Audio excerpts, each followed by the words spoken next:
Hi guys, তো আমি আবার চলে এসেছি একটা মিনি ব্লগ নিয়ে। তো আজকে আমি যাচ্ছি হচ্ছে সেই যে বলেছিলাম শীতলা পুজো পুজো হচ্ছে আমাদের এখানে।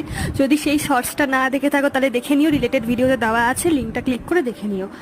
আর তাই জন্য আজকে হচ্ছে সেখানেই হচ্ছে খাওয়া দাওয়া আছে, তাই জন্য আমি নীল রঙের কুর্তিটা পরে নিয়েছি আর চুলটাকে বেঁধে নিয়েছি, কারণ বাইরে বিশাল গরম।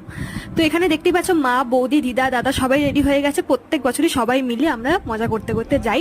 তো যাওয়ার পথে এখানে একটা শীতলা পুজো হচ্ছিল, সেখানে দর্শন করে আমরা চলে গেলাম আমাদের মায়ের কাছে।